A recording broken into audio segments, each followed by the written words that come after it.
Hi guys, আজি মই ৰাতিপুৱাৰ ভিডিঅ'টো আৰম্ভ কৰিম আৰু আপোনালোকে চাই থাকক মই কি দেখাই যাওঁ আপোনালোকক।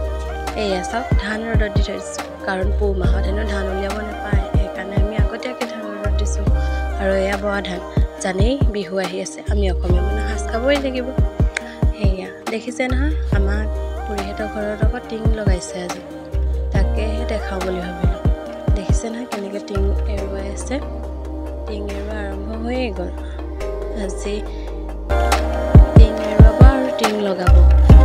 এয়া দেখিছে নহয় সৰু শাকনি বাৰীখন খুৰীহঁতৰ, আৰু এইফালে চাওক বগৰীজোপা কিমান লমালমে লাগিছে।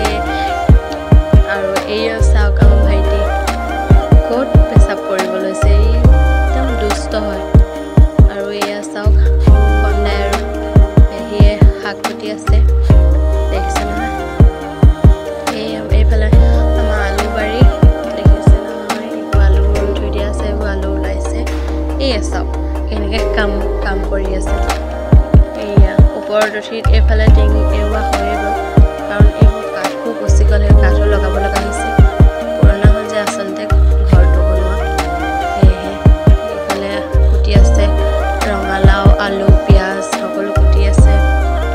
তাৰপিছত আৰু কি কৰিব, পচলা, তাৰ লগতে পচলা দিব আৰু মটৰ গাহৰি মাংস, সেনেকৈয়ে হ'ব আৰু আজি চব্জিখন। দেখিছেনে, এয়া বহি চাহ খালে, চাহ খাই আকৌ কামত লাগি গ'ল। কামত লগাৰ পিছত চব লাগি গৈছে ভাগে ভাগে কাম। তাৰপিছত আকৌ আমি আৰম্ভ কৰিলোঁ। এয়া কাম কৰা মানুহখিনিক চুলাই আনি দিলোঁ। এয়া দেখিছে মটৰ, জলকীয়া, নিমখ এনেকৈ লৈ গৈছে, আকৌ কামত লাগি গ'ল। দেখিছে কামত লাগি আছে সকলোৱে। তাৰপিছত মইনো অকলে অকলে কি কৰোঁ, সেইকাৰণে ভণ্টিৰ লগতে অলপ উমলিলোঁ। ভণ্টি উমলি আছিলে বাকচ কেইটামান লৈ, তাকে ময়ো তাইৰ লগতে অকণমান উমলিলোঁ।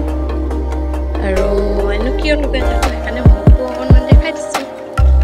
চাওক এয়া তাৰপিছত আকৌ কাম কৰি হ'ল, ভাত দিছে, ভাত খাবলৈ। এয়া ভাত খাইছে,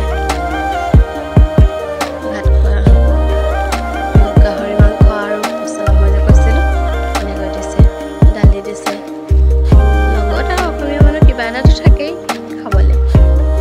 খাই আছে ভাত, দেখিছে ন, এইকেইটাই মানুহ, টিং লগোৱা মানুহকেইটাই এইকেইটাই। এয়া চাওক ফিনিছ হৈ গ'ল টিং লগাই, দেখিছে নহয়, এইটো ফাইনেল লুক হয়, টিং লগাই শেষ হৈ গ'ল। আৰু আজিলৈ ইমানেই।